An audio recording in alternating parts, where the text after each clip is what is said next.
The Lord be with you. A reading from the Holy Gospel according to John. Jesus said to his disciples, "If you love me, you will keep my commandments. And I will ask the Father, and he will give you another advocate to be with you always. Whoever loves me will keep my word, and my Father will love him. And we will come to him and make our dwelling with him. Those who do not love me do not keep my words. Yet the word you hear is not mine, but that of the Father who sent me. I have told you this while I am with you. The Advocate, the Holy Spirit, whom the Father will send in my name, will teach you everything and remind you of all that I told you." The Gospel of the Lord.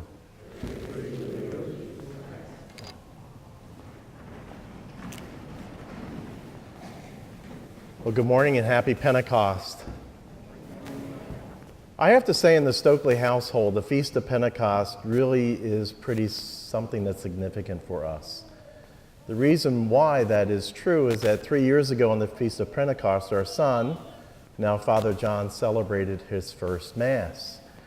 And I came to learn that Father Jim likewise celebrated his first Mass on the Feast of Pentecost, which is why he's wearing that awesome chasuble, right?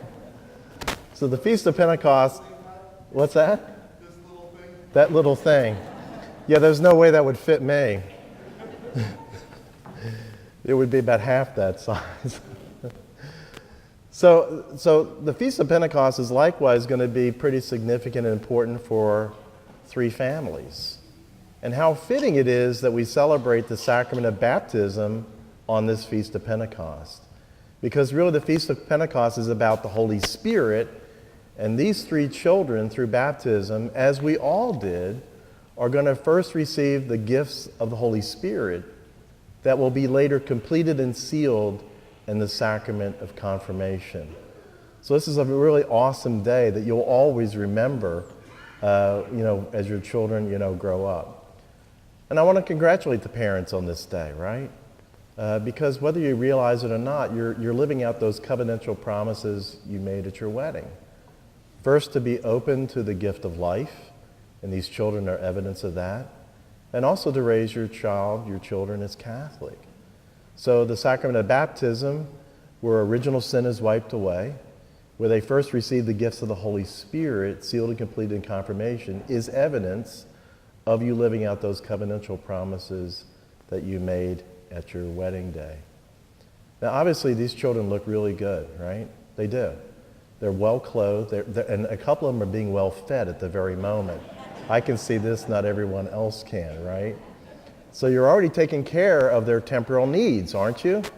Maybe even thinking about, where they're going to go to college when that Gerber commercial, where it says that, right?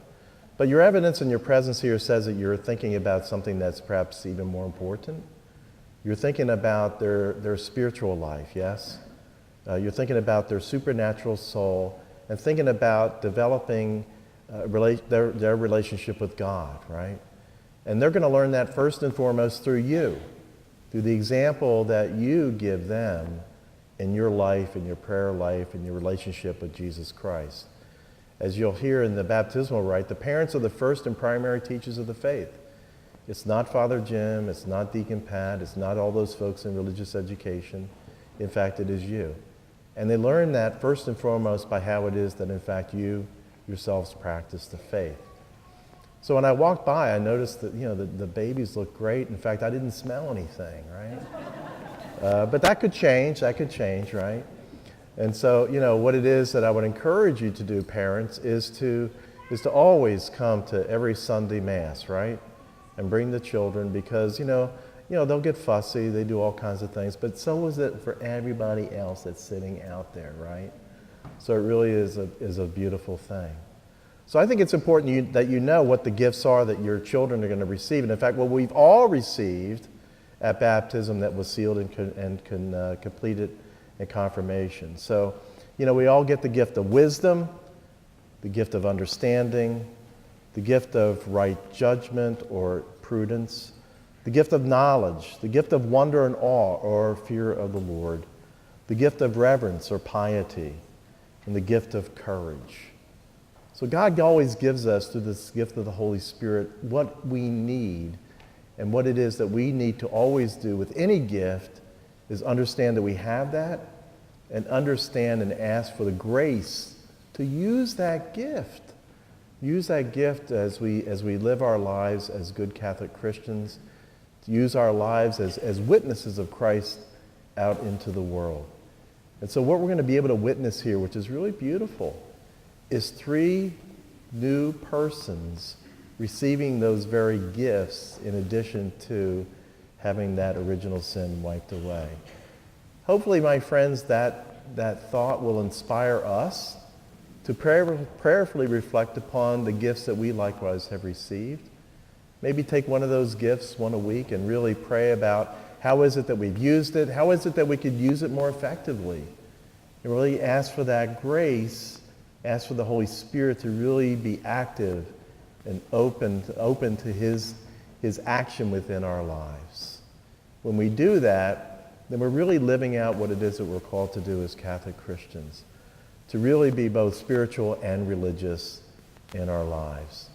So once again, congratulations, and just to give you the batting order, once Father gives some announcements, there'll be a short presentation from the CYO, and then we're going to get to really what is so much fun, and that is seeing all this water get splashed around, right? God bless you.